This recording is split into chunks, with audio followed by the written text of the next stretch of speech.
Hey everyone, thanks for tuning in. This is the first live stream of the year. Hopefully, I am able to do a few more of these. We will definitely see. I'm going to give it a little bit for everyone to be able to tune in. Check out new Forgive me arrivals to. on Oh, Temu. sorry. Got my other phone going to make sure that everything is seen. As you guys probably heard, it is an ad. Let me just say, once you get monetized, you can't have a live stream without ads on it anymore. That's a thing thanks to YouTube.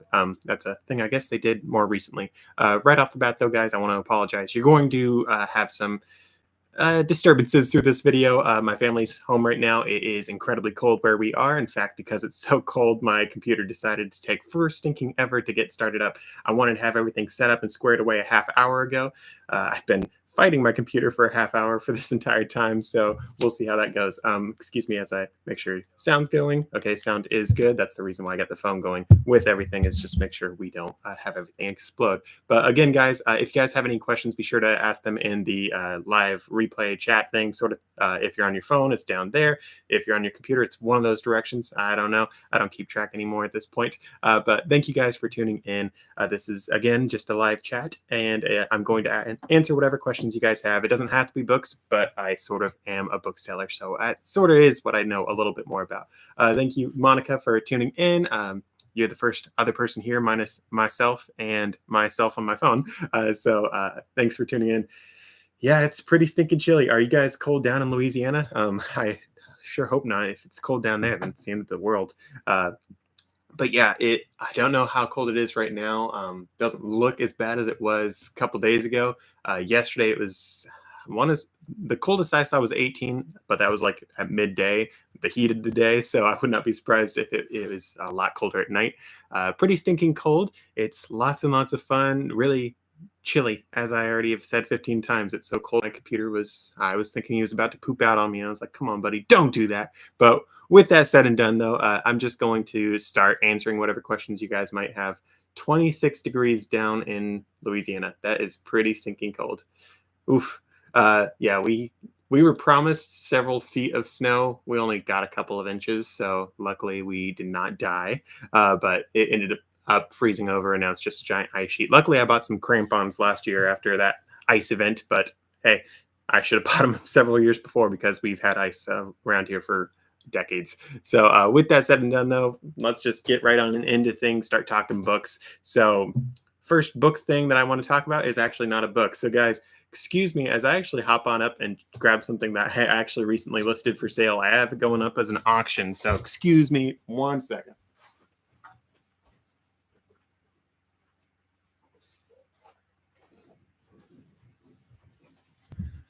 So, as promised, sorry, I said I was going to talk about books, and I'm not going to talk about books just yet. Here's a Lego set. It's a sealed one.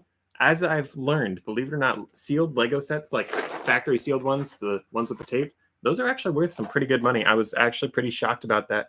So this particular set is from 2011.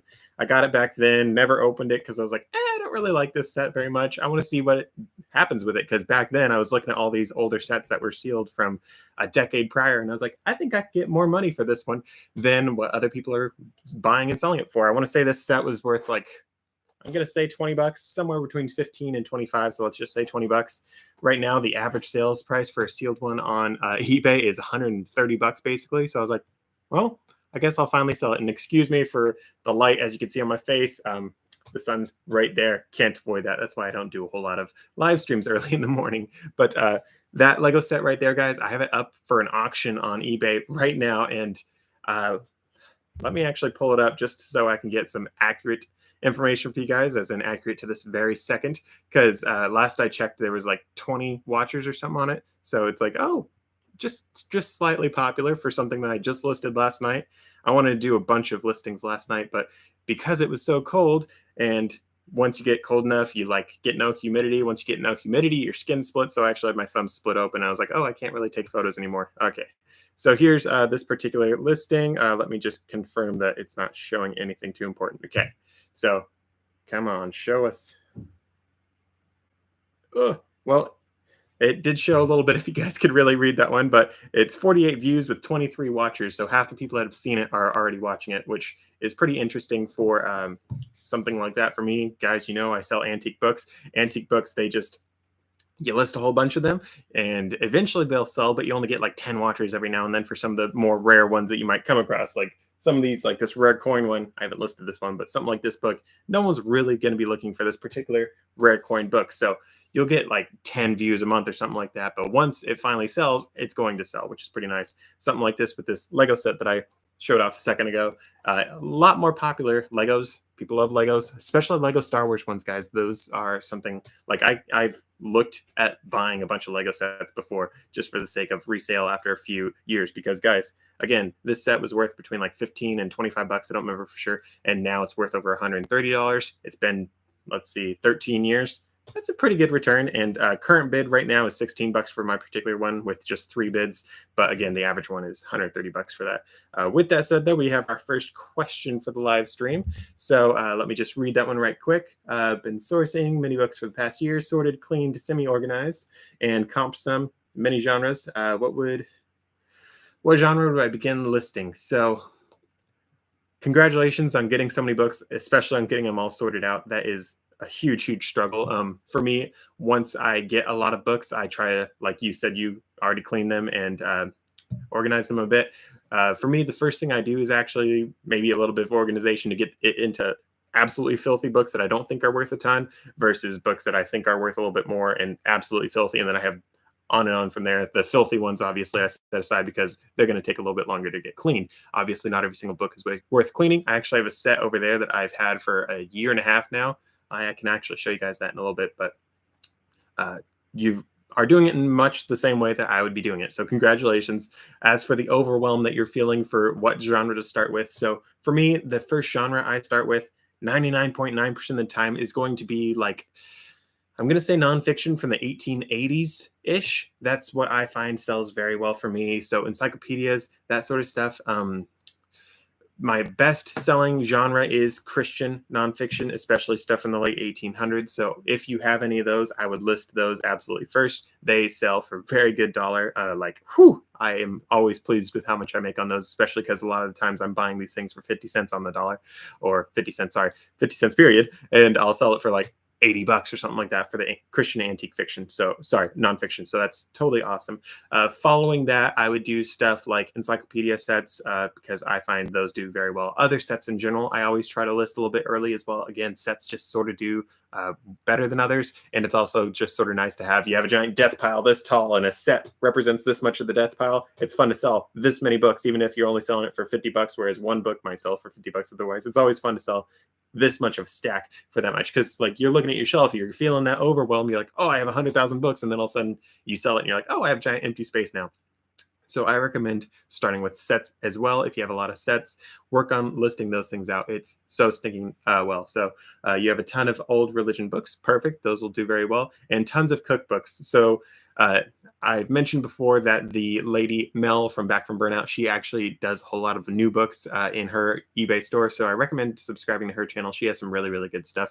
For her, she actually sells her cookbooks in lots of books. So I actually have right here all of my cookbooks that I have lots of. I've been selling them. Let me actually check right now. Let's see. I've had these listed since 2022. So 2 years of them being listed and sitting over there. So I've had them for a hot minute. They're not my biggest seller whatsoever. Personally, I have never had luck selling cookbooks. I've got into these just because Mel said, oh, try selling them as lots. And I was like, oh, okay, I'll give that a shot. So I gave it a shot.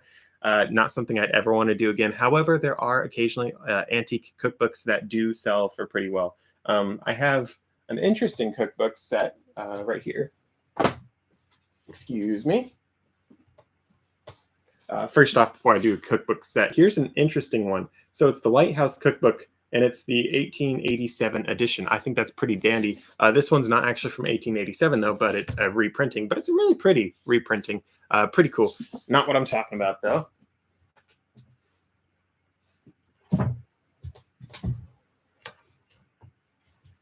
Oh, yeah. Here we go. So right here is a cookbook set. It's the Gourmet Cookbook.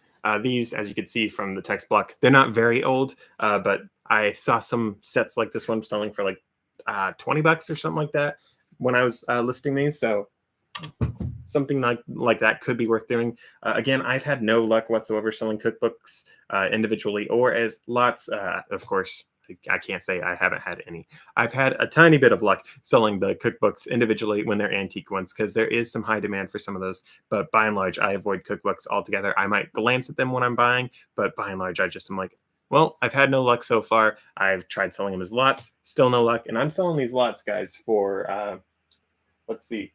It says I think $7 right there. Is that what I'm reading? No, $20 there. Sorry. All over the board though, between $7 and $20, somewhere in there for sets and lots of cookbooks. I've had no luck whatsoever with that. So good luck with the tons and tons of cookbooks that you have. I know for a fact they do sell. I've seen a lot of people have success with them. I just have not personally.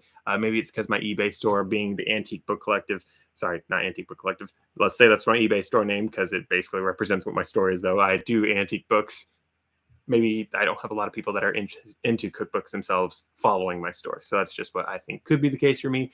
There are people, again, that have a lot of success with cookbooks. Potentially, if you have a store that has tons and tons of cookbooks, you'll have a lot of people that are into cookbooks showing up for you. So good luck with that. I'm sorry I can't help there. But back to your original question, what genres would I list? So first off, the things that I went over. Following that, I would list the classic books that I have that are like classic fiction works. So let's say Little Women, you have Tale of Two Cities, you have Huckleberry Finn, the ones that everyone is like, oh, I've read that book. Oh, I enjoyed that book. Or I've at least heard of that book, the classics, you know. So I'm talking stuff that's 60 years or older for classic books. Roughly, I don't know the actual cutoff, but let's just say something like that. But it's something that's older, but everyone actually knows very well. So keep that in mind when you're listing. But I think that covers the bases pretty well. You have nonfiction reference also that I do some of.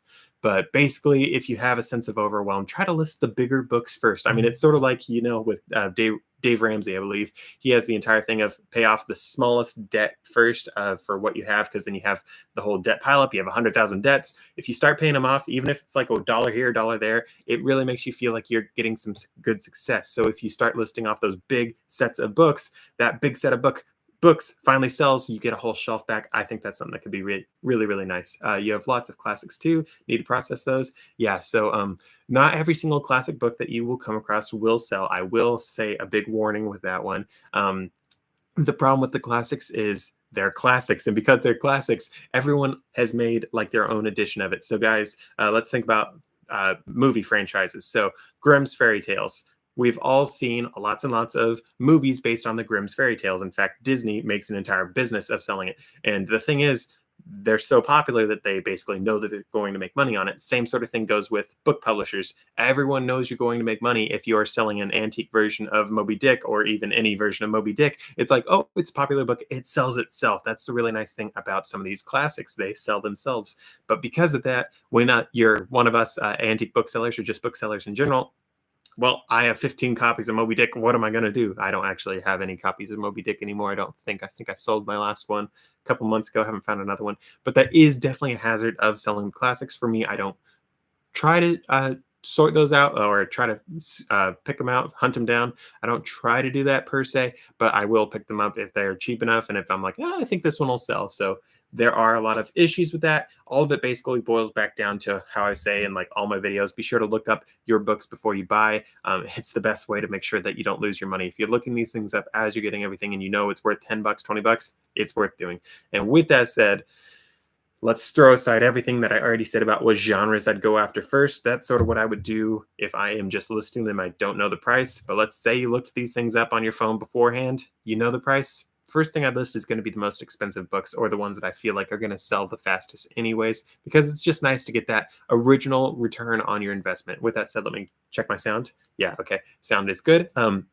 But yeah, I like to list the most expensive books I can at the very beginning, or just a few of them, and I sprinkle out the rest throughout the rest of my listing time. And that basically just guarantees that as I'm doing my work, as I am listing everything else, I'm getting some nice return on my investment. It's not just like, well, I listed 500 books, I sold 3 books, and I've made $5. This is a total waste of time. Thanks for saying my audio is great. But with that said, again, I just try to make sure that the things that I'm listing are going to sell as at as high as a value as I can. Of course, not everything is going to be worth $1 million. Obviously, if I was selling books worth $1 million, I probably wouldn't be on YouTube. Just kidding. I probably would still be here because I'm doing this again because it's more of a passion project sort of thing. Of course, I've had some people be like, "Oh, if it's a passion project, why are you trying to get monetized?" Well, YouTube channels have an expense, so I'm trying to cover expenses here, pal. But with that said, though, I hope my answers for that were helpful. If you have any more questions, be sure to ask. We are now up to 3 people on the live stream. This thing is popping, JK. Obviously, I would have liked to have more people on this live stream than what we actually have, but this is what happens when you have your computer just totally decide it's too cold to work. Like, legitimately, I had this thing working on getting started for about an hour before we finally got here. Was really pushing, like, come on, buddy, for a half hour before it started. So, oi, gotta love that computer stuff. But with that said, though, again, if you have any more questions, be sure to drop them in the live chat area. Be sure to drop a like, all that sort of stuff. It helps the video get seen. That way, more people can tune in. So, do you have any more questions, Monica, about your books that you've bought over the past year? Congratulations on buying books for that long. Again, that's pretty stinking cool. And I can just imagine the death pile I would accumulate after a year of like hardcore sourcing, and it's sort of terrifying. Like for me, I have been taking a few steps back from my business so I can work on some other things as I'm going along. Even with that, I still have a giant death pile. I actually had to buy shelving units because my death pile grew so much, which is a good thing because that death pile has slowly been working into becoming listed books, and those listed books have filled up several of the shelves. Really stinking fun. Most were huge lots for really cheap. Some were free. That's stinking awesome. I love finding books for free or cheap. However, a lot of people that are giving away these books for free and cheap, they don't really like me because I'm like, okay, it's free, it's cheap, da da da da da. I only want half still. Like, I'm not interested at all in those comic books you have there. I'm not interested at all in those scholastic books you have there, or this one here, or this one here. The books that I'm like, those are just not going to make me a penny. I'm just not very interested in a lot of these books. And a lot of people are like, but it's 5 cents each. Oh, it's free. What about this? Or what's da da da? And I'm still like, I'm sorry, I'm not interested in these things because I don't want to have the expense of having to throw them away myself. I know you have to incur that expense to get rid of it yourself and not waste all your time. But for me, I'm like, I don't have the time myself. I mean, I've got all these other books at home already. I mean, I shouldn't even be sourcing right now, but I'm still here. So there is always for me a big issue when someone says they're giving something away for free or for really cheap, because by and large, when they're doing something like that, they suspect or they know the stuff they have is not worth a whole lot of money. Ergo, that's probably how you get stuck with a lot of the cookbooks. People give those away basically either for free or for pennies on the dollar. So that sort of stinks. Unfortunately, the books that are the most valuable ones that I have of interest. Yeah, I have interest in keeping a lot of the more valuable ones too. I've mentioned on my channel before about how I had a first edition of The Time Machine. So if you guys are not aware of that, that's a classic book. As I was mentioning earlier, those are the ones you list first. But stinking guys, this copy of The Time Machine that I had. So I am a science fiction fan. I don't have any science fiction books behind me, believe it or not, but I have always been a big fan of science fiction. You know how I just hated on Scholastic? I liked some of the Scholastic science fiction books. I will admit that. I grew up in public school, so obviously I read those babies, but I've always been a science fiction fan, and The Time Machine was actually one of the first science fiction books that I read, and it was really sticking fun. I found a first edition of that one, and it was very valuable, and I was just like, it was in my first like 2 months of business, guys, and I was like, looking at this thing, I'm like, do I really need to sell this? This is so cool. And fortunately for me, I feel like a hoarder a lot of the times, but I try to just hoard stuff that I actually have a use for. There's people that hoard just for the sake of hoarding and collecting. For me, I actually have a use for the stuff I hoard. But this particular book, I'm like, deep breath, Caleb. Remember, we bought this as a business. It's on your taxes. We're selling this baby. So I ended up selling that book. But at the time, I bought it at Goodwill Outlet for $2.29, and there were people selling that same exact book for $30,000. I was just like, oh, oh, what do you do with that? I mean, it was absolutely amazing. I did end up selling it. I want to say I just sold it for like, I can't remember the number honestly, but I think I have said $6,000 before on this channel, so I think it's somewhere like that. So that was pretty stinking cool, but it definitely could be worth looking into potentially forcing yourself to sell some of these books, even if they're more valuable, even if you are really attached to it. Because again, I mean, first edition of the Time Machine, I'm like, oh, this is like the first science fiction book I read. It was really crazy being like, and I'm going to sell it. I'm breaking my heart here, but I'm going to sell it because it was a business. It's a business, Caleb. Remember, it's a business. At least I had it in my hands. So that was really fun. You have many interests and hobbies. So those nonfiction are, yeah, it's definitely hard when you have a lot of interests and hobbies. For me, I've mentioned before. So this, look at that, going off the live stream so I could see the book without looking. This rare coin book. So guys, you know that I like old gold and silver. You know, I just like gold and silver in general, but I do like old gold and silver. So it's really cool having this book. I haven't listed this book, partially because it's not worth a ton, but also because it's just a really cool book and it's about something I'm interested in. So I cannot judge you whatsoever about not selling something because you have an interest. Because guys, again, I'm into these rare coins and such, and it's just really cool having a book from, let me just show you guys the year on this because I doubt you'll believe me otherwise. So it's from the Numismatic Bank. So that might give you a hint if you're a coin person, because you might have heard of the Numismatic Bank by now. Let me just see the year really quick and make sure that I'm not absolutely crazy, because I thought it said, there we go. So this is the 6th edition of this book, and I hope this focuses well. I can't see it too well in mine, but down here it says it's from 1891. June 1st, 1891 is when this latest auction sales were that this edition got its numbers from. So oh, sorry. Copyright 1889. My bad. That's up here, right there. But with that said, though, I'm into these books. I am into these old coins. Personally, I wish that I could pay some of these prices for these coins. I mean, you have some of these things, and it's like, oh, it says I could buy this book right here for 50 cents. And today those books, coins are selling for like $6,000. And it's just like, ooh, that's nice. I could imagine an investment like that. That pays back pretty well. And of course, a lot of that happened just because of inflation and because the government doesn't know how to manage itself. But it is something that's pretty cool. And in addition to that, another reason why I haven't sold this book just yet is you guys can see right here, the binding is coming apart. It's actually sort of cool being able to see binding like this, because you can see at the bottom part, I would like to point, but I have to hold everything here. You can see on the bottom part how it's still mostly how it's supposed to look like. Everything is still stitched together, that sort of stuff.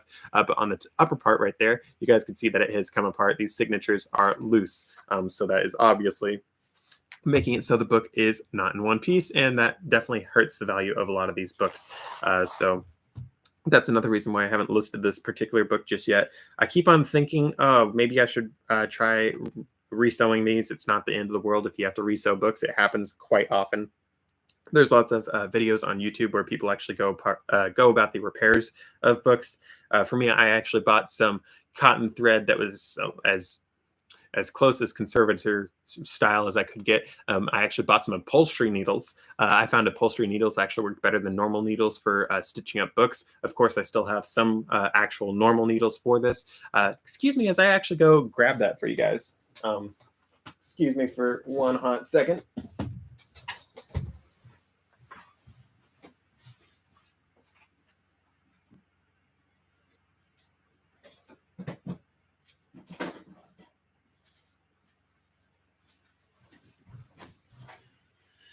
And I'm back. So, as you guys can see here, I have an awl. Awls are awesome. I would not recommend using them for repairing books at least as often as possible, because you probably shouldn't need to be able to, probably don't need to poke new holes in your paper, but they are very nice to have. As you guys can see, they are quite pointy in addition to that. Come on, focus, baby. But yeah, awls, very nice.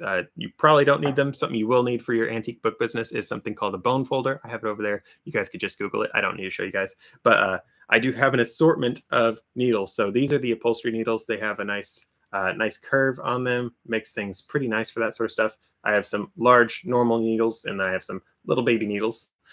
So those are very nice for having for certain repair work that you need to do. A lot of people don't do the repair work themselves. A lot of people will hire this out. That's the way you make sure that it's actually done as properly as possible. Other people, you can actually sell ratty books online on eBay as it is, and there are actually people that are book repairers that will actually buy stuff. So I actually sold a Septuagint Bible, I believe it was, and I sold that to a guy down in Texas who has his own book repair business. And I was like, good stinking luck with this one. The library I got it from, they must have put it in a wood chipper or something. It was pretty sad, but that is something that is definitely worth keeping in mind. Is maybe you don't need to do these repairs yourselves. Maybe you can hire it out. Maybe someone will buy it that will do the repair work themselves. For me, that Syriac Bible, I bought it for $5, $5 or $8, somewhere in there. I sold it to that guy, I want to say for between $60 and $80. I don't recall off the top of my head. So I still made a very good profit on it, but I didn't do the repair work. All I did was like clean it up so it didn't look nearly as terrible. And don't tell him, but I did put a little bit of glue on it as well. I have some conservator glue just over there. I could show you guys if you guys were really interested. So if you are interested, ask in the question area. I'll pull out basically whatever I need for you guys for that. I can even show you the bone folder if you really want. With that said, though, here's the cotton string that I got. I try to get string and such that is closer to what the people used. I've seen a lot where they say they use wool string in some of these. This particular book looks like it was cotton string. Of course, I have not gotten it tested at a laboratory to find out for sure. And yes, I said laboratory because Dexter's laboratory. But with that said, though, that is just some stuff about binding and repair books, repair books and that sort of stuff. So back to the questions really quick. Would I ever try to repair some binding, revalue binding? I think I sort of was addressing that even without going to your question there. But yeah, it is something that I have done in the past. By and large, I try to avoid it as much as possible. But there are times and places for repairing it, because there are times and places where you can actually make a whole lot more money for if you do that. Like for me, this book, again, is in pretty rough, stinking shape. Oh, that's pretty cool photo there. It's in pretty rough shape. It's clearly been around the block a couple of times, and I think it might have been around the block as it got drugged by a car. So this book, again, it's rough binding, to say the least. You have loose signatures out of the wazoo. Luckily, this book actually does have all of its pages still. A lot of the times you will find these books with a lot of pages missing. In addition to that, besides being missing, a lot of these books, as you can see even right here, the pages will get bent out of shape because they weren't protected by the cover. The hard cover is supposed to protect the pages themselves, and that doesn't happen when the book is falling apart. Something that a lot of people actually avoid falling apart books for is because they know they're going to lose a page. They know their page is going to get beat up like this, that sort of stuff. So it is recommended whenever and wherever possible, you actually get these books repaired. Or if you're a professional, repair them yourself. Or if you are going to be a little stingy or frugal like me and you just fix it yourself, well, sometimes you do need to do that. Problem is, when you guys are fixing signatures, you know how I said that you have to sew them up. I have yet to see anyone sew one of these books up where they like leave it inside the book itself. If you do, I'm sure you could do it, but I've always seen it happen where people like take off the cover itself, do a whole lot of extensive work to take the cover apart itself and like literally remove everything. And that way they are able to do it. They're able to reapply the, let's see if you guys can actually see this properly on this. But as you guys can see, yeah, that should work. Right here, this little fabric-y stuff, a lot of people, they will actually remove all the way down to this because that backing actually provides a lot of support to the actual paper text block. So with that said, could you guys excuse me once more as I actually show you guys something else? Because if you guys have been following my channel for any amount of time, you guys know for a fact that I have done some bookbinding in the past for my own journals that I used to make. So excuse me as I grab those. I'm going away yet again. I'm so irresponsible. Excuse me.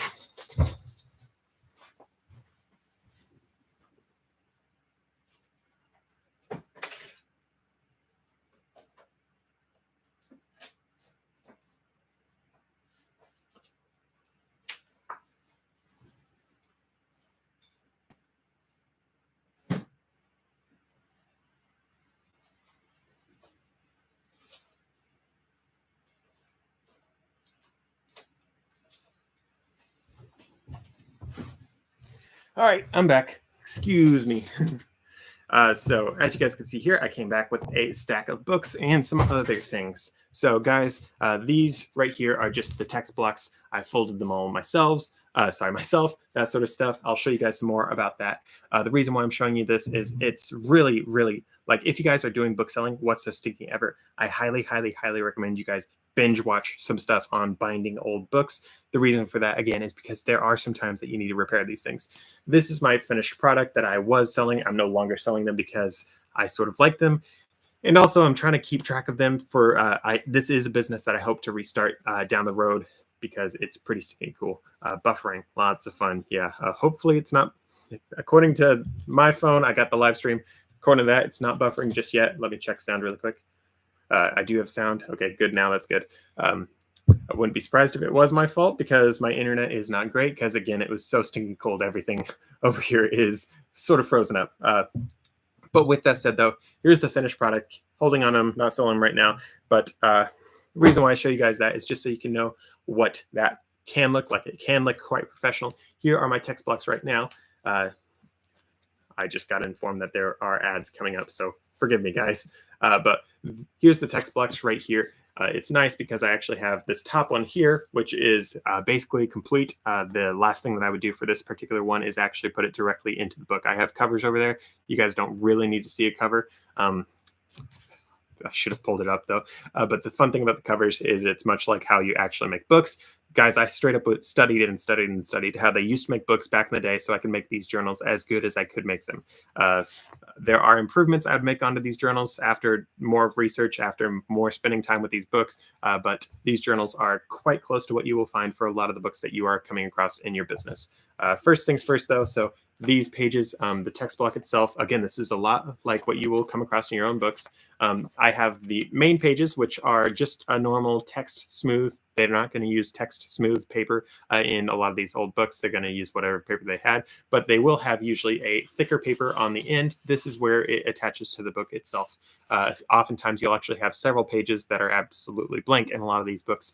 I don't know the exact reason, but a lot of people use that just for the sake of like when you're doing repair work. It's really helpful, even for like making sure that the book doesn't get totally destroyed. It's so stinking helpful. But with that said, here's this particular one, but we're not here for that. We're here for the string. So as you guys can see here, cover up my face so I can focus a little better. As you guys can see here, I have a little cross stitching right there. It's not exactly how they used to do it back in the day. It's sort of like my own little jerry-rigged version. I thought it looked pretty cool and it was quite strong. I tried several different ways, but this is what I had the most luck with. As you guys can see, I did it 2 holes right here with the X in between.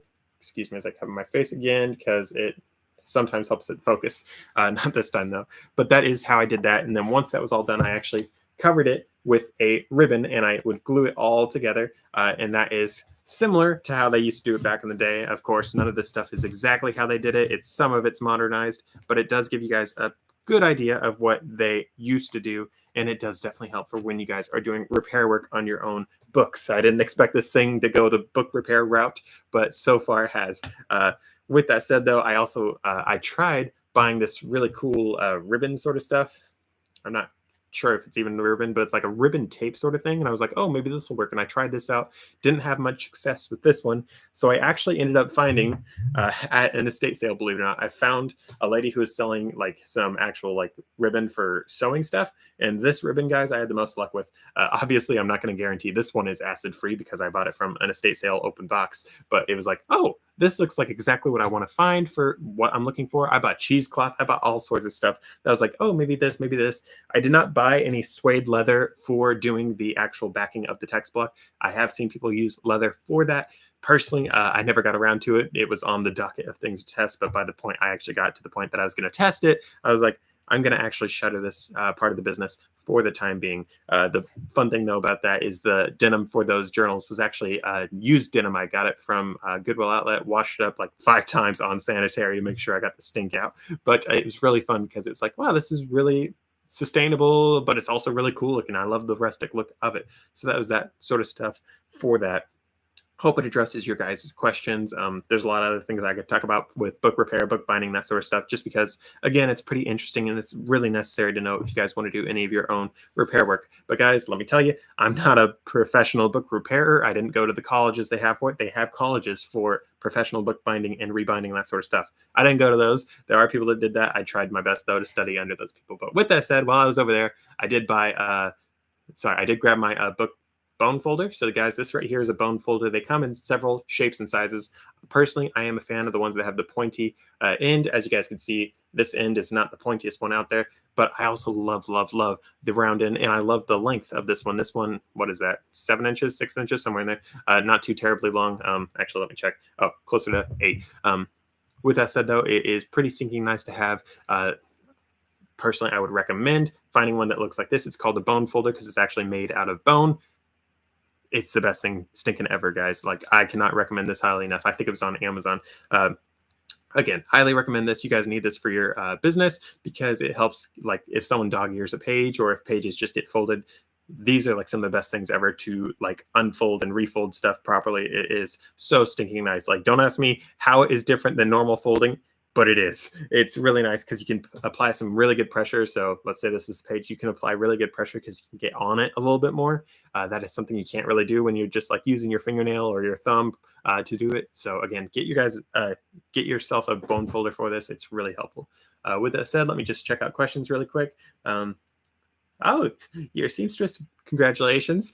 Yeah, hand stitching. I think it's funny because I've always been able to do some sewing myself. And I always think it's funny because my mom will whip out her sewing machine. All the videos that I record on, it's on one of those fold up sewing desks. So I do have a couple sewing machines myself, but I most of the time just end up sewing by hand. So I'm no stranger to sewing needles. This is sort of something I'm very familiar with. And with that said, though, last thing about the books really quick, I actually did all the stuff I did with a awl for making the holes on it. Tried a few things, but the awl was definitely all the talk. Ha ha ha. Sorry, I had to make a pun.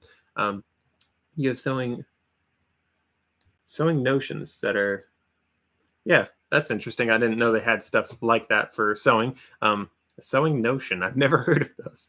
Obviously, I am not a professional tailor or seamer. I don't know. I think it's just a tailor if you're a dude. Obviously, I'm not a professional for that one, but that is definitely something that I have had a few things that I got. Something I would highly recommend also, if you guys are doing your own repair work, is get yourself a couple thimbles. For me, being a dude, my hands are a little bit larger than the people that normally do sewing. So for me, like, a lot of times people have their thimble on their thumb. Like, I see my mom and my grandma, and I used to see my great grandma, doing some sewing, and they'd have their thimble on their thumb because it's really nice to have that extra pressure put on your thumb. And for me, I can fit it on my pinky. All the other fingers, it like sits on there like a hat. And I've tried to find a bigger thimble, but they always want too much money for it. So I'm just like, I'll just use my pinky right here. It's fine. I'll come on. And even then, the pinky doesn't even fit very, very well. A notion equals gadgets. Yes, gotta love it. I'll call you Inspector Gadget at this rate. But yeah, there's lots of fun tools that are from all these other trades, as well, that you can definitely use for the bookbinding sort of thing. In fact, as I did in another video, guys, I have it right here actually. Remember when I tested out the lanolin, the linseed oil, the mink oil, and the meatsfoot oil? I have all of them except for the linseed oil, actually, right here next to me. Linseed oil's over there. But those things, besides looking them up on I'm going to call them book boards. That's not quite the right word, but messaging boards on the internet about books. I was looking up these things and I was like, okay, this is what these people use. This is what this one. I was on YouTube checking out all the different things that people would use for conditioning their leather, because it was so stinking hard to find information on that, guys. Like, believe me, I spent so much time trying to find what oils people used. Some people were like, oh, I only use olive oil for these things. And for me personally, I do not like using like food on my books. Like, I understand that some people have used olive oil and such in the past, but for me, like, just the whole thing of, okay, how long until this particular oil goes rancid? Olive oil does go rancid, and from what I saw, it seems to me like it goes rancid a lot faster than a lot of the other things. So that's why I ended up snubbing olive oil on that particular video that I did. That's why I haven't really addressed using olive oil, but there are people that use that. There's people that use this one and this one. A lot of people said using almond essential oil on it, which I thought was quite interesting. I didn't do that myself. Besides being, I don't know if I'm still allergic, but I used to be allergic to almonds. But besides that, I was also just like, I'm not a fan of almonds. I think they taste nasty. So, but with that said, I went over all these different things and was going off of, okay, how long until it goes rancid? All these other things. How often do people use these? Do people recommend this? And it was hard to find recommendations for using these things on books. So I actually got to the point that I was like, okay, forget books. I'm going to look up conditioning leather in general. So I actually found people that were like, yeah, in the Army, we used linseed oil. And that was back during Vietnam, and da-da-da-da-da. And then this other person was like, oh yeah, on my horse saddles, I use this. So I actually borrowed a whole lot of things from a whole lot of different trades to get what I thought and eventually proved out to be pretty good things, pretty good tests for the oils for conditioning your books. A lot of these things I would be like, oh, this is what they use for this one thing. No one else is using that for any other trade. So I did be like, let's not use that one. But I did use things that I had at least heard or seen other people using for books in particular. I try to find things that people that use books were, but I try to look at what other people were using as well. That's one of the reasons why I actually ended up using a couple different blends for the books that I did. So remember how I said that I did a mix of linseed oil and mink oil right here. I actually got to the point that I emptied out enough mink oil that I could just add the linseed oil directly in. So this right here is actually my blend right now of, what was it, 80% mink oil and 20% linseed, something like that, which was, again, very stinking nice. I use it on all my books now because, again, it is, after doing my testing, it's like, wow, that is the best thing ever. The books that I actually tested on, I'm sure you guys saw in those videos. If you guys haven't seen, I highly recommend you guys check those out. So stupid nice. But those books, I've actually had them sitting in front of me for a while now. I haven't listed them yet because I'm just like, ooh, there's a lot of books to list because this set, guys. Let me actually grab one right now. I have it right in front of me. So excuse me.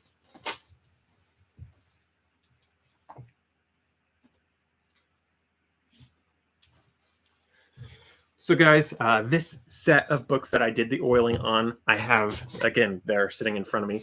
They actually, around the turn of the century, so I can't recall for sure, but I want to say as of 1920, they were onto the fabric. But before that, they were doing leather for all these books. So this book right here, as you guys can see, it's volume 248. It's just a little big of a lot or set of books to try to sell. So I've been looking at these and dreading, like, how am I going to sell these? I saw people selling them in the individual decades. So I might go down that route. We will definitely see, but I have yet to list these books myself because I'm just like, whew, that's a lot of books. But with that said, these particular books, I have them sitting in front of me. I tested out, if you guys recall, all the different oils on all these books, and the one that I ended up settling on, I definitely love, and that's the mink oil with the linseed oil. Check out that video. Not going to address that too much more. Back to the comments. Saddle soap is cleaning and cleansing, and conditioning. Yes, it is. A lot of people I've actually had in the comments commenting on some of these oil things, they actually say that they use the leather soaps, leather conditioners, that sort of stuff. I wanted to use those, but I did not find a single person that was using those on books until I've actually had some of you guys comment and say that, oh, I actually use this conditioner, this soap, that sort of stuff, because it cleans and conditions, which is something I was really interested in doing myself. I was actually at my coastal as I was getting ready to do that video. I was looking at the saddle soaps. I'm like, I really want to do this. But if I do, I know for a fact some book people are going to yell at me and try to crucify me. So that's why I didn't do it in the end. I was just like, whew, peer pressure for something someone's not telling me yet, but I know someone's going to yell at me. So it is something I would definitely love to try to do on some of these books in the future. And again, it is something that I saw someone else using, a couple other people on my comment section. So it's really funny being like, I'm sure this thing is probably the best thing for it, but I can't do it just yet. I can't bring myself to do it just yet. But again, with it being cleaning and conditioning, it's like the best of both worlds, because a lot of books, let's face it, guys, that you come across are going to be absolutely filthy. Some of these books, guys, are like, I have so many books that I come across that like have dirt caked onto them because they're old, because they were abused at some points. So many books that I come across, guys, are left in garages.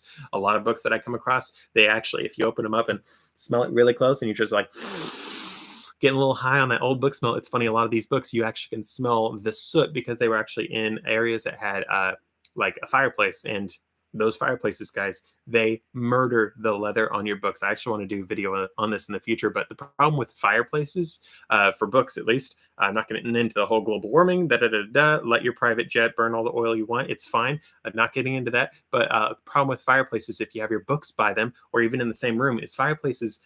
So gas fires, if you have a gas fire going, it adds moisture to the air. Fireplaces remove moisture from the air. So if you guys have your books and you're have all your books on your shelf in a room that has a fireplace, or even near a room that has a fireplace, it can actually be sucking all the humidity out of that room, and that actually makes it so your books have all the moisture sucked out of their leather, which makes it crumbly, makes it powdery, really hurts the leather. So that is something to keep in mind.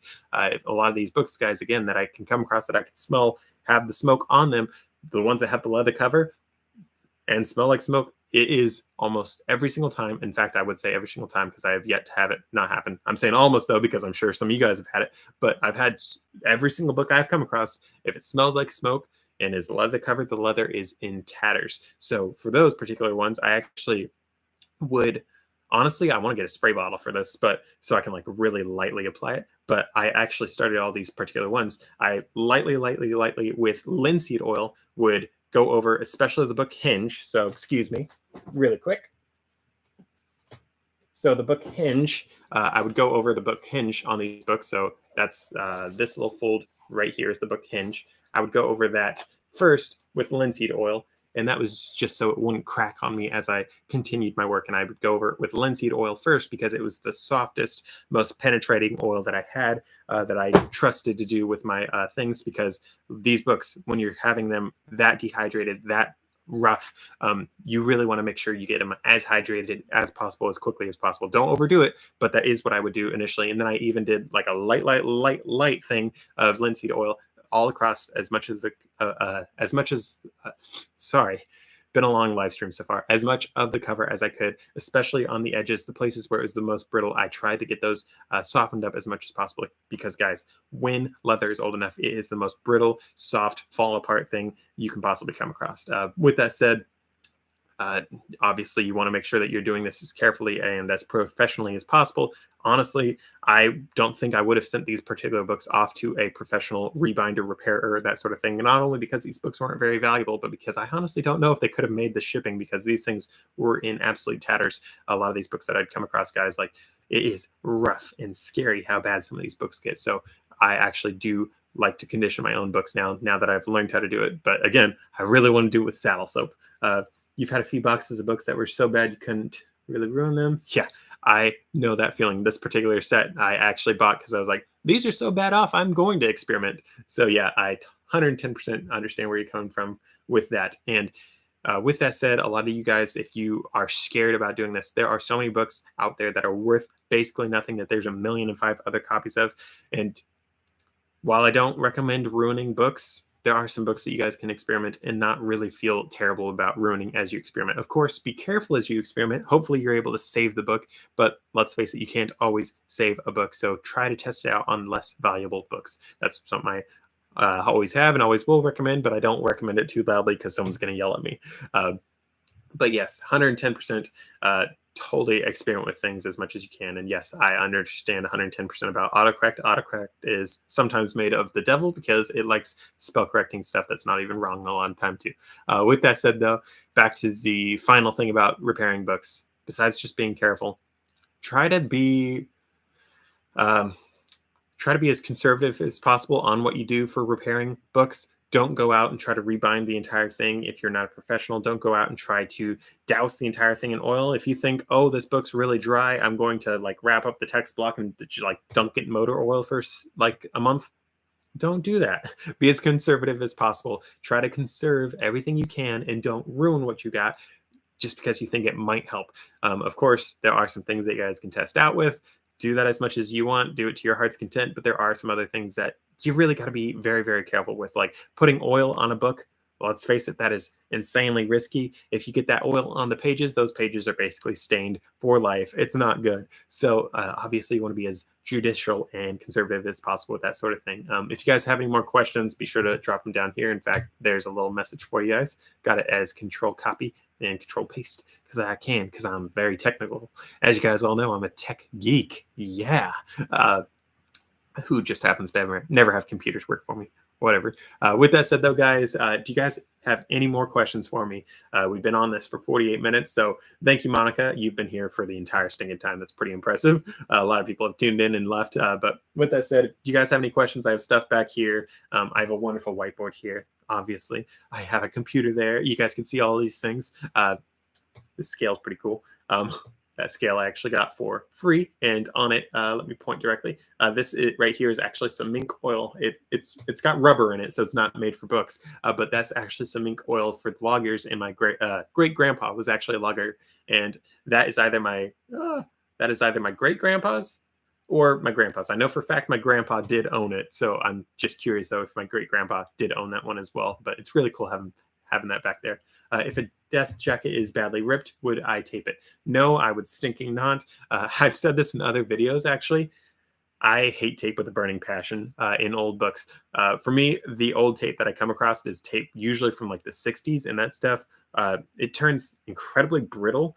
for one, but it also leaves like the most ungodly looking stains in the book itself. Like once it turns brittle and falls off, and it just looks horrible, horrible, horrible, horrible. And the dust jackets I come across, dust jackets, they started putting them on. The earliest I've seen is before the 1960s, but it became very popular from what I've seen in the 1960s of doing dust jackets. So a lot of the books I've come across have the old 60s to 80s tape that has all the terrible stuff and it stains it very, very bad.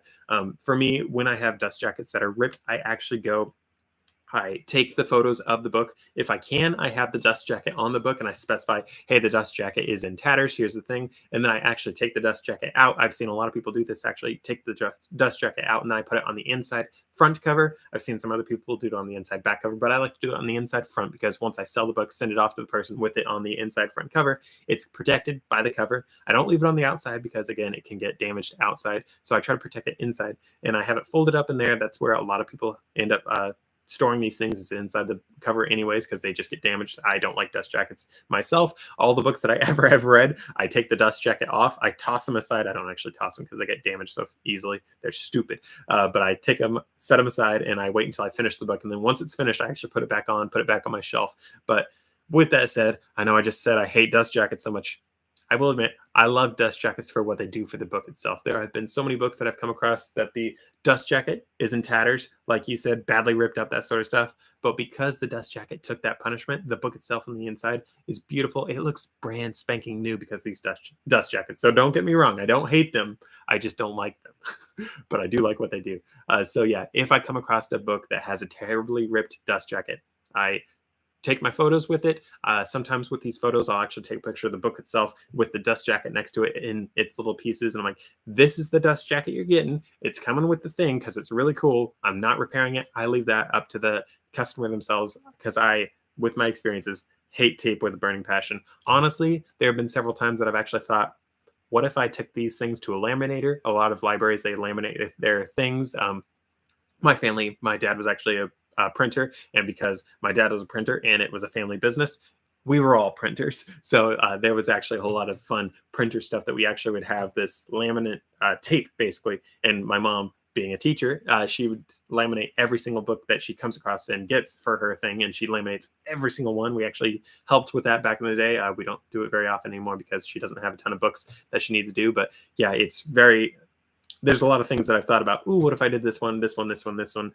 But end of the day, I tell myself, no, that's up to the customer. I'm not going to fiddle with it. I'm not going to trifle with it. I'm going to let them figure out what they want to do because my taste for what I would do myself is not going to be necessarily what they want to do. But that's just my ideas. You're always on the fence about that. Well, you're welcome. I'm glad you like my knowledge. I don't really call it that.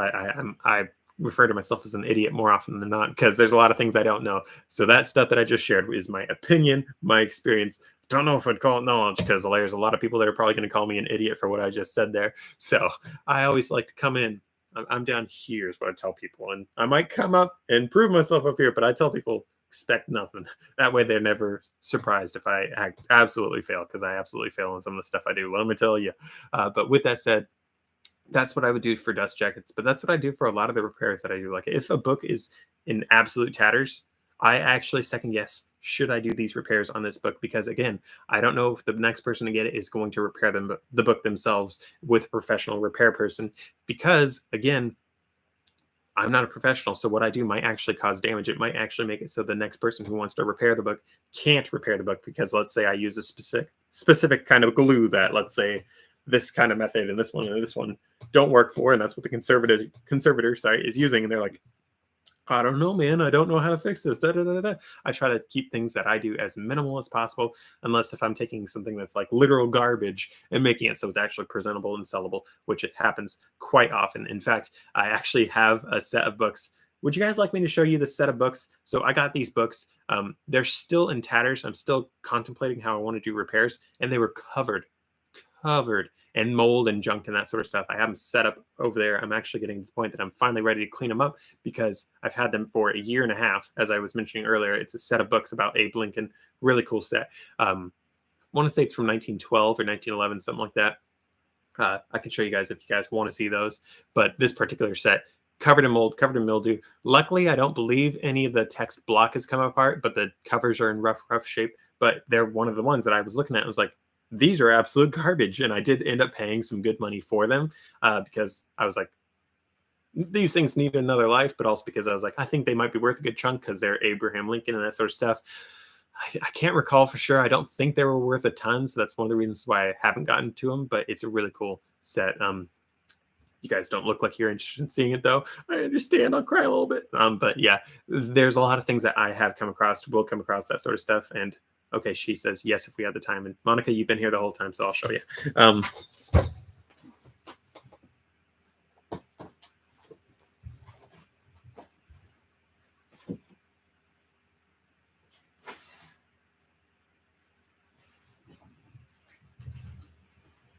And I'm back. So forgive me as I go slow with this one. So I don't know if you guys recall this, if you've been here long enough, but if you guys have been here for a while, I believe I did share some photos of these books. I can't remember the exact thing that I shared with this particular set, but basically I was going with don't leave your books in boxes. It is one of the worst things that you guys can do for a set of books. When you guys leave your books in boxes, it is so easy to forget them. And if they get wet, you can't notice as quickly. So this particular set of books, I took them out of the box they were in. But the last owner had left them spine down in a box, and then that box got wet.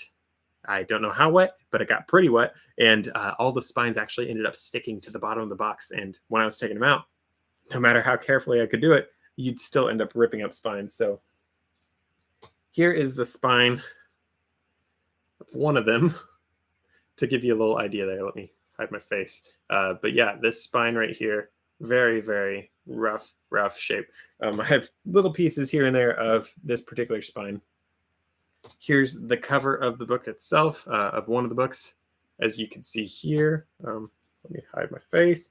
As you can see here, there is still some moldy mildew stuff. I've treated these as best I can without getting into it just yet, without totally murdering this book. But these books, most of what you see now of this is mostly just dust. I know some of it looks like mold, but it's mostly just dust. The mold is dead at this point, or as dead as you can ever get mold. But this has been a long process. Again, it's been a year and a half that I've had these particular books. You don't have to wait a year and a half for these things, for these repairs, that sort of stuff. For me, I just want to be on the safe side. Here's one of these books with its spine still attached, but no front cover. As you can see, moisture damage. You can also see, so let's see. So the book itself was stored like this. You can see some moisture damage here. So we can assume that it got wet at least on the spine and that moisture got pulled up. But you can also see right here some more moisture damage, some mildew, that sort of stuff that happened. So at some point the books got wet here as well. That is something I come across so often when you have books that are stored in garages and that sort of stuff. With that said, though, this set, guys, it is, let me just count, 1, 2, 3, 4, 5, 6, 7, 8, 9. This set is 10 books in total. Here's the spine of this one. As you guys can see, it's sort of cool when you have books that are totally destroyed like this one, because as you can see, you could sort of like admire how they used to bind books back in the day. There's a lot more to it than what we normally see. The books we have nowadays are done with something called perfect bind, which let me see right quick if I have something. Yeah, this cookbook right here, it's a Mickey Mouse one, which is now public domain, but not the one with gloves, just the sailboat Mickey. But as you guys can see here, let me see if I can let you see. There's a little line of glue right here on the text block, and that is from the perfect bind. And almost all the books we come across now that are new books are using this perfect bind thing. It's incredibly fast, incredibly simple to use, pretty foolproof. Of course, there are times that the perfect bind fails. I personally don't like it because I've seen it fail enough times. I love the string. I love all the stuff they used to do to secure books back in the day. But back in the day, it was quite the process to make a book, because you would have the glues, the bindings, the string, all these things holding this text block together. Nowadays, you just have one point of failure. These things, you had several points of failure. That's why when I'm coming across books that are in tatters, they're still holding together with one or two things. It's really stinking nice. So keep that in mind. What is this? Oh, guys, I just saw I can skip ads on my side every now and then. It just gave me a notification that you guys were going to get an ad. So I saved you. Congratulations if you're on the live stream. But yeah, there are a lot of books that you guys will come across that will just be horribly off. So excuse me for a second as I grab another one of these books just to show the extent of this damage. I don't recall exactly when I shared you guys with you guys the photo of these books. But these are the books that I bought from that estate sale in Sandy. If you guys recall that, I went to an estate sale in Sandy. In this particular estate sale, I picked all these up. I think I paid $5 a piece for them, which was too much for how bad they were. But I was like, oh, my YouTube channel has got to see these. But yeah, this is the binding on this thing. Pretty stinking cool. It's still in pretty good shape. Yeah, I just said pretty good shape about these books. But under the circumstances, pretty good shape because there were a lot of books at this estate sale that were really, really, really, really bad. So yeah, with that said, though, let me just show you guys. Let's see the front of this book. And I personally would not recommend opening books like this if you guys have them yourself, because I'm getting mold inside the book that I did not clean off yet. So if you guys have this, be sure to clean it off first. I'm breaking that rule because I've killed the mold as best as possible beforehand, for one, and also because I have a YouTube channel and you guys want to see this. All right, so these books are the Century Edition Deluxe, printed for subscribers only of the Lincoln Century Association, and it is from 1907. I just read that off for you guys, so you guys don't necessarily need to read it because, let's face it, it's a little hard to read. But yeah, these books are absolutely beautiful and absolutely moldy too. So I have to do a whole lot of deep cleaning on these, and I've thought about doing videos on this particular thing of me cleaning it, but at this point, I just don't think I could do it with this particular set. I would have loved to do that, but it's just a little too far gone for me to try to navigate around a camera, computer, all that sort of stuff with. So forgive me, guys. I'm not going to do a video of this, but I will do hopefully a sort of before and after series of photos, sort of like when I did all the oiling for those books, except you won't have the tutorial of how I did this sort of stuff. So I hope you guys found that helpful. Thank you guys for joining me on the live stream. I think I'm going to finally wind things down now. Got a lot of stuff going on, believe it or not. I'm not just a dude on YouTube for no reason. Got a lot of stuff going on, though. So thank you guys for tuning in. If you guys have any last-minute questions, I will stay on for a little bit longer just for you guys to pop out those questions really quick. Thank you, Monica, again, for being here this whole time. Stay warm. Yeah, good luck to me. It's a little chilly. I hope the rest of you guys are able to stay warm as well, though. As I mentioned at the very beginning of this live stream, I actually bought some crampon things from Amazon. Highly, highly recommend those if you guys ever get like icy snow in your area. They're the nicest, stupid things ever. I bought them last year after we had a big snowstorm.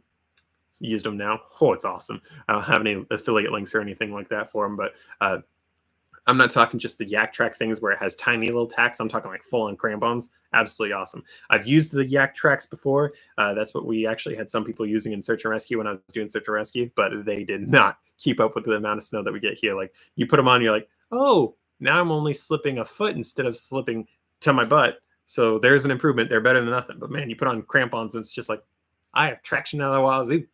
Yeah, this is awesome. So I think you could climb up air if you wanted to with that. How much traction you have. It's nuts. It's like nuts. So yeah, that's my little shameless plug for something that I don't have affiliate links with, but I absolutely love. I just opened them yesterday and used them for the first time. And whew, as you guys can tell, I'm a fan. But with that said and done, though, forgive me for that. I know it has nothing to do with books, but I talk about non-book stuff all the time. If you guys have any more questions, a couple more seconds. My name is Caleb. Hi, there's my name one more time for you. So Caleb, C-A-L-E-B. I'm not one of the K Calebs. K Calebs are evil. That's what us C Calebs will always say. I actually had a friend in high school named Eric, and he spelled his name Eric, and that was with a C. And he was like, yes, all the K Erics are evil. And it's funny, whenever you have someone who has a name spelled with a C and it could be a K, we all say the other one's evil, and all the K Calebs think we're evil. Psh. We know they're the evil ones. We know how it is. And obviously your name's Monica. I've met Monicas with a K. I'm not saying if they're evil, but that's just me. So yeah, there's just a fun little thing right there. And yes, I know I'm fast all the time. That's just something I sort of do. I talk fast. Forgive me, guys. I try to get as much info as I can, put out as fast as I can. And if you talk slow, people murder you in the comments and give you tons of dislikes. If you talk fast, you get some dislikes, some comments, but it's not nearly as much. So that's always nice. If you guys do have an issue with how fast I talk in these videos, you can actually let me see. It will be right here. Actually, no. Let me actually check right here. It'll be here. There we go. Right here, you can actually hit the little gear thing on YouTube, and it'll actually let you play things at different speeds. So you hit the playback speed. It's set automatically to 1, but you guys can actually set it to 0.75, 0.5. For me, I watch everything I watch at least times 2. That's the most you could set it to on YouTube, but you can actually download an extension on Chrome, which is going to be up there if you guys are on Chrome on the plugin store. You guys can actually download a thing that lets you fast forward stuff faster. For me, I don't have all the time in the world. I am going to die eventually, so I'm trying to make the most of the time I have. So I actually spend that time and I watch videos on like times 3. I've watched videos on like times 7 speed just to make the most of my time. So that is something definitely that I recommend checking out as well. I know I'm talking about a lot of non-book stuff today, just different life hacks, but yeah, that's something to keep in mind. And yeah, there's my name. Thank you for asking. I have a lot of people ask over the time, but yeah, that's everything about the channel. If you guys like this sort of stuff, be sure to comment and let me know that you guys like the live streams. I can definitely do more live streams. I'll just make sure to start in on trying to get stuff fired up like 2 hours early next time if it's cold, because computers are awesome. But with that said and done though, guys, thank you for tuning in. I hope you guys can enjoy the next live stream that I do. With that said and done, though, that's it. So thank you for tuning in. Be sure to check out one of my other videos on the channel, subscribe, all that sort of stuff, and I'll see you in the next one.